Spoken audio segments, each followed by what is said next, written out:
Corey Taylor from Slipknot said it really well in a recent interview. He said, at first there's going to be some paranoia. There might be some fear of going to a show. But once it gets going, there's going to be an explosion of live entertainment like you've never seen before. That's basically what he said. And obviously that's what all of us in the music industry are hoping for. Yeah, dude, if that ain't the truth, it's going to be insane. And it, when I say priceless, I mean, it's probably, this is going to be the only time in my lifetime I'm going to see this. This is going to be something extraordinary. Like, it's going to be, I can't even imagine what it's going to be like, with that many people just, pent up, and when it comes go time, and your favorite band is playing, and shit is going to hit the fan, dude. Holy fuck. Obviously, we can't wait for it to happen. Yeah.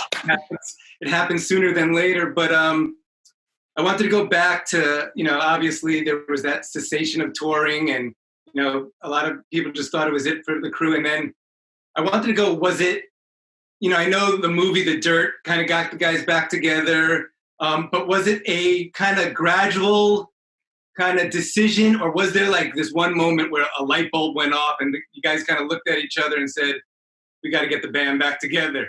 Yeah, I know, man. I know, it's so weird because, I mean, we were done, dude. That last show, I think it was New Year's Eve 2016, that was it. We all said goodbye to each other, and it was like, that was fucking rad. That was the coolest fucking roller coaster ride ever. We're going out. We're going out on top. We're peaced out. That's it. We're done. And, shit. How many years goes by? That's what? I was 16. 4 years go by. And all of a sudden, it happened pretty quickly. Live Nation said, made us an offer to go do stadiums. And all of us were like, fuck, hold on a second. We've never done a stadium tour. That's fucking massive. And with the resurgence of, with the movie and all that stuff, we were like, oh, fuck, maybe that would be insane. Fuck, let's go, let's do it.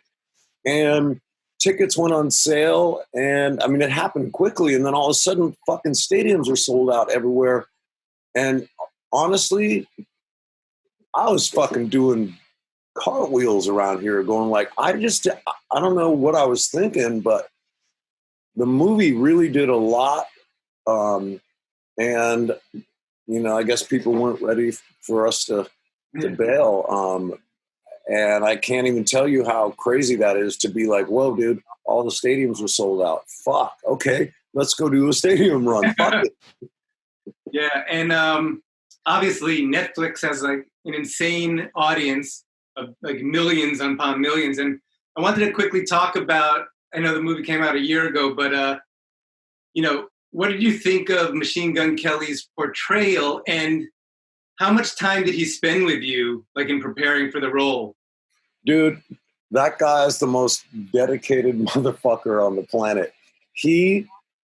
First of all, I've known him for a few years, right? And I get a phone call one day, and he's like, dude, what's going on? I'm like, not much, man, just chilling. He's like, you're not going to fucking believe this. I was like, what? He goes, dude, I'm playing you in the movie. I was like, what?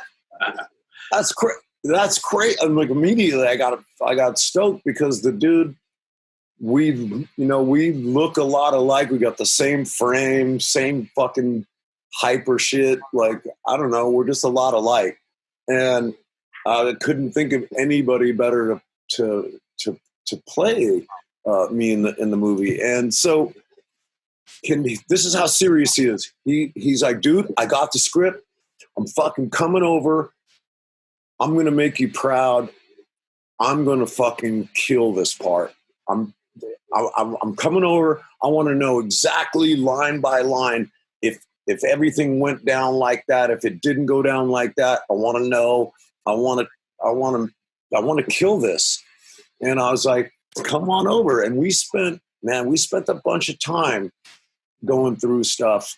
And then the fucking guy goes out and takes like 4 months of drum lessons to get all my, my movements down, the stick twirls and bouncing the sticks off the drum up into the air and just all my mannerisms and to mimic all that stuff. And then if that's not enough, the guy sits in a fucking makeup trailer for 4 hours, dude, every single day, taking all his, because he's covered, taking all his tattoos, not off, but covering them up, and then putting all mine on top of that. It's every day for 4 hours. I'm like, dude, this guy, he's a fucking beast, man. Like, who does that?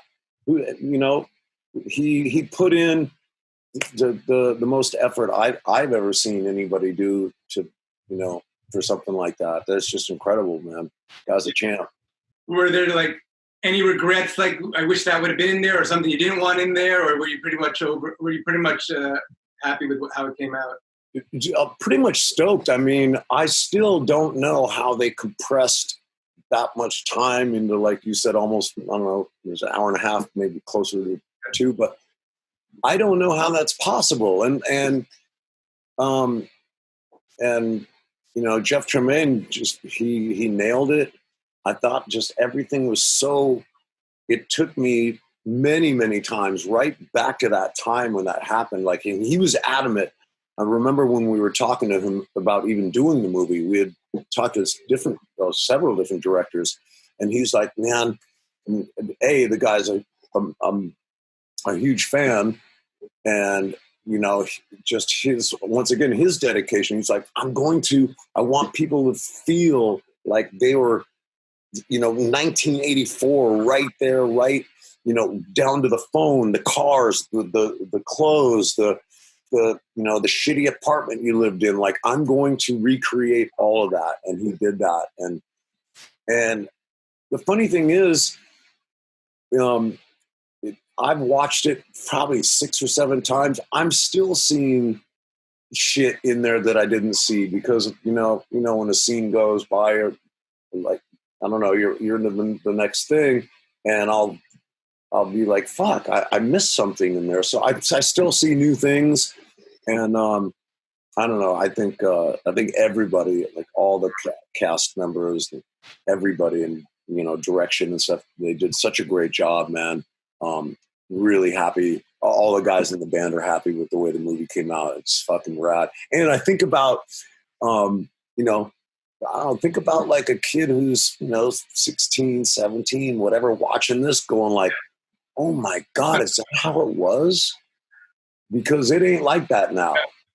You know what I'm saying? Like, they must be like, fuck, those guys got away with murder. Like, you couldn't do that kind of shit right now. And they don't. No, with the Me Too movement and everything else. Oh, dude, there's no way. It would have been, it was a whole different world. I know. Speaking of that world, this June marks the 35th anniversary of Theater of Pain. Oh, yeah. June 21st, 1985. And I just wanted to, obviously, you don't have to go into too much depth, but just your brief memories of recording and releasing that album. Obviously, it had Home Sweet Home on it and everything. And just quickly, your memories of recording and releasing that one. Yeah. Yeah, that was cool. That was Home Sweet Home was a huge hit for us. That was a cool, it was a cool, the recording process was cool. We were trying new things, introducing, the piano as an instrument, and with Mötley, we would always like, I feel like we're, we would emulate somebody like Bowie or somebody like a Chameleon. Like, every time you see them, they're different.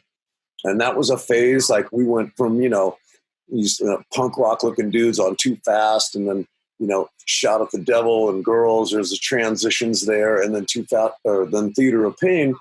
we had gone like really kind of like super bright and colorful, and you know, it was just another phase of the Crüe. And I remember, you know, people going like, hey, "What are you guys doing, man? What the fuck?" You know? But that was part of the journey, man. But all in all, like that was like all the records, a fucking blast to make and tour and all that shit. You know, it was super cool. Cool. And I always feel like you're underrated as a drummer because, you know, because of the theatrics, the drum coasters and everything else. And then in terms of technique, I think people don't pay attention to that with you as much. And obviously we just lost like Neil Peart earlier this year, one of the greatest who ever did it. And I wanted to get your, you know, obviously we haven't gotten to talk to you since then, your take on Neil, his talents, but who was the guy or the person that you looked up to when you really picked up the drumsticks and started to play? Yeah, I mean, rest in peace, Neil. I mean, dude, what drummer, or fuck, not even a drummer, you just, air drummer, you know, playing Tom Sawyer, you know, like, dude, I mean, the guy was fucking badass, you know. There's no doubt about that. I wish I would have had a chance to meet him. It's odd. I feel like I've met just about everybody, but I never got a chance to meet him. But you know, definitely influenced by him and several other drummers. But my guy, my go-to, you know, inspiration from the first time I heard Physical Graffiti was John Bonham, Zeppelin, man. And there was just nobody else that sounded like him with that heavy ass foot and the late snare drum.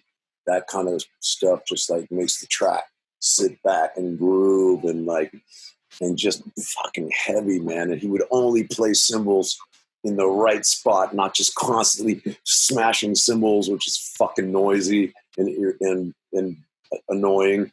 He would wait just to that right spot and then boosh, and just, I don't know, man, that John Bonham, another one, fuck. I wish I would have got to meet and see play live. I never got to see him play live. You know, only ever seen, you know, a video or DVD of the guy play. And have seen his son Jason play, who's fucking rad too. It's a little crazy when you close your eyes. You're like, whoa, dude, he plays a lot like his dad. Yeah.